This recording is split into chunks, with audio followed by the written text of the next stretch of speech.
অন্যায় ন্যায় কোনোটাই আমরা বুঝি না, শুধু দুনিয়াতে ভালো থাকবো, কিছু পয়সা কামাই করব, ঘর বাড়ি করব। আমরা ন্যায় অন্যায় জায়েজ না জায়েজ সব পথকে উপেক্ষা করে হাড় ভাঙ্গা পরিশ্রম করে যাই শুধুমাত্র দুনিয়াতে ভালো থাকবার জন্য। অথচ এই দুনিয়ার জীবন ক্ষণস্থায়ী, কচুর পাতার পানির মতো, এখন আছে, 1 মিনিটের ভরসা নাই। মরার পরে জীবনের শুরু আর শেষ নাই। ঠান্ডা মাথায় আপনারা জবাব দিবেন, দুনিয়ার জন্য যেই চিন্তা ফিকির করি, আখিরাতের চিরস্থায়ী জিন্দেগির জন্য 100 ভাগের 1 ভাগ ফিকিরকে আমরা কখনো করেছি না। কেমনে আবাদ করলে ফসল ভালো হবে, অফিসারের কাছে যাই, কিভাবে পড়াশোনা করাইলে ছেলে ভালো হবে, ভালো মাস্টারের কাছে আমরা পাঠিয়ে দিই, ভালো স্কুলে ভর্তি করাই, ভালো মাদ্রাসায় ভর্তি করাই, কিন্তু কবরে ভালো থাকবো কেমনে, আখিরাতে কেমনে ভালো থাকবো, এই ফিকির আমাদের নাই। অথচ আল্লাহ বলছেন ওয়ালা দারুল আখিরাতে খায়রু ওয়া আবকা, আখিরাত চিরস্থায়ী, শ্রেষ্ঠ এবং আখিরাত উত্তম। দুনিয়া ক্ষণস্থায়ী, দুনিয়া মুমিনের জন্য জেলখানা। অসংখ্য মানুষ আছে 10 তলা বিল্ডিং করেছে, উদ্বোধনের আগে আজরাইল ডাক দিয়ে চলে গেছে। আওয়াজ দেয়া কোন আছে রে নাই, বিল্ডিং এ উঠতে পারে নাই, গাড়ি খরিদ করেছে, উঠবার আগেই আল্লাহ ডাক দিয়েছেন, চলে যেতে হয়েছে, গাড়িতে উঠবার সুযোগ হয় নাই।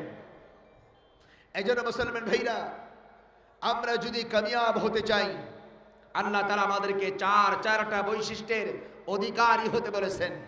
যদি আমরা হতে পারি, আল্লাহ তাআলা দুনিয়াতেও ভালো রাখবেন, আখিরাতেও আমাদেরকে চিরস্থায়ী সুখ আর শান্তির নিবাস, জান্নাতের মালিকানা দান করবেন। কন্যা সুবহানাল্লাহ। কয়টা বৈশিষ্ট্য? আওয়াজ দিয়া কোন কয়টা? আপনারা কি আওয়াজ করতে পারেন? একটু ডাক দেন তো আল্লাহ। এই আওয়াজের মাত্রা এইটুকুই না, আরো বাকি আছে, ওইটুকু যোগ করে বলুন আল্লাহ। এরকম আওয়াজ করতে হবে। পারবো তো ইনশাআল্লাহ? আল্লাহ কবুল করুন। বৈশিষ্ট্য কয়টি? 1 নাম্বার বৈশিষ্ট্য, ইমানদার হতে হবে। বলুন 1 নাম্বার বৈশিষ্ট্য কি? ইমানদার হতে হবে। 1 নাম্বার বৈশিষ্ট্য। ইমান ছাড়া এ জীবনের কোনো আমলের দাম নাই। গাড়ি গাড়ি আমল থাকবে, ইমান বিশুদ্ধ না, সব আমল তুলার মতো উড়ে যাবে, আল্লাহর মিজানের পাল্লায় উঠবে না, ওজন হবে না, গ্রহণযোগ্য হবে না, সব বরবাদ হয়ে যাবে। এই জন্য 1 নাম্বার লাগবে বিশুদ্ধ, খাঁটি, নির্ভেজাল, শিরিক মুক্ত তাওহীদ ঈমান। যে ঈমানের জন্য আল্লাহ তাআলা লক্ষ লক্ষ নবী রাসূল দুনিয়াতে পাঠিয়েছিলেন, 1 নাম্বার ঈমান লাগবে। এজন্য মুসলমান ভাইরা রে আমার,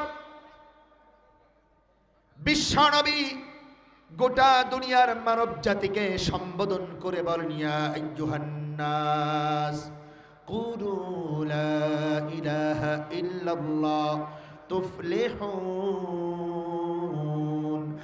মানব জাতি, লা ইলাহা ইল্লাল্লাহ বলো, আল্লাহ ছাড়া কোনো মাবুদ নাই, আল্লাহ ছাড়া কোনো রব নাই, আল্লাহ ছাড়া কোনো ইবাদত উপযুক্ত নাই, আল্লাহ ছাড়া কোনো বিধানদাতা নাই, আইনদাতা নাই। ও দুনিয়ার মানুষেরা, এই নির্ভেজাল খাঁটি কথা অন্তরে জায়গা দাও।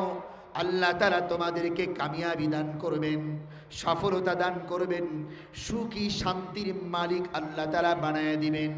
এই জন্য মুসলমান ভাইরা রে আমার, সব নবী রাসূলগণ আল্লাহ তাআলা দুনিয়াতে যত জাতির কাছে পাঠাইছেন, সব নবী রাসূলগণ 1 নাম্বারের দায়িত্ব পালন করেছেন, ঈমানের দায়িত্ব। ঈমান, ইয়া কওমে ইবুদুল্লাহ মা লাকুম মিন ইলাহিন গায়রু। সব নবীদের একটাই মিশন ছিল, এক আল্লাহর ইবাদত করো, যাকে ছাড়া তোমাদের আর কোনো মাবুদ নাই, ইলাহ নাই, রব নাই, বিধানদাতা নাই, আইনদাতা নাই, একমাত্র যিনি লা শারীকা লা, তার কোনো অংশীদার নাই।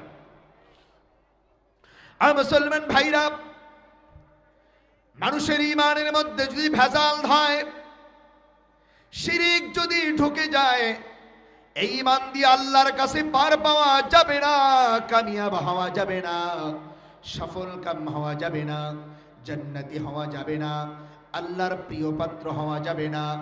নির্ভেজাল শিরিক মুক্ত ঈমান লাগবে। মুসলমান ওযু ভাঙ্গার কারণ জানে, নামাজ ভাঙ্গার কারণ জানে, রোজা ভাঙ্গার কারণ জানে, ইহরাম ভাঙ্গার কারণ জানে, হজ ভাঙ্গার কারণ জানে। কি করলে কোরবানি নষ্ট হয়ে জানবার চেষ্টা করে, প্রশ্ন করে। আল্লাহর কসম দিয়া বলি, আজ পর্যন্ত এমন কোন বান্দা পাইলাম না, এমন কোন মুসল্লি পাইলাম না, এমন কোন মুসলমান পাইলাম না, এমন কোন ব্যক্তি পাইলাম না যেই ব্যক্তি প্রশ্ন করলো, হুজুর কোন কথা বললে ঈমান ভাঙ্গে, কোন আমল করলে ঈমান ভাঙ্গে, কোন বিশ্বাস পোষণ করলে ঈমান ভাঙ্গে, এমন কথা কেউ কয় না। প্রশ্ন করে কি কাজ করলে রোজা ভেঙ্গে যায়, কি কাজ করলে নামাজ ভেঙ্গে যায়, কি কাজ করলে ওযু ভেঙ্গে যায়, এগুলো জানে, জানবার চেষ্টা করে। ঈমানের মতো মহান দৌলত কেমনে ভাঙ্গে জানবার কোনো চিন্তার ভাবনা নাই, অথচ ঈমান ভাঙ্গারও কারণ আছে। আওয়াজ দিয়া কোন ঠিক কিনা? ঈমান ভাঙ্গারও কারণ আছে। এটা দরকার। শয়তান আমাদেরকে ঈমানের পথ ভুলাইয়া দিয়েছে। নফলের পিছনে আমরা যে পরিমাণ মেহনত করি, নফল নিয়ে যেই পরিমাণ তর্ক বিতর্ক করি, যেটা করলে সওয়াব আছে, না করলে একটা গুনাহও হবে না, জাহান্নামে যেতে হবে না, আল্লাহ প্রশ্ন করবে না, সেটা নিয়ে আমাদের তর্ক বিতর্ক হয়। আর ঈমানের মতো মহান দৌলত, যেটা না হলে কোন আমলের দাম আল্লাহর কাছে হবে না, সেই ঈমান সম্পর্কে বিন্দু পরিমাণ চিন্তা ভাবনা আমাদের মধ্যে নাই। একজন সাহাবী আর একজন সাহাবীর সাথে দেখা হলে বলতেন, ভাই একটু বসো, একটু বসো।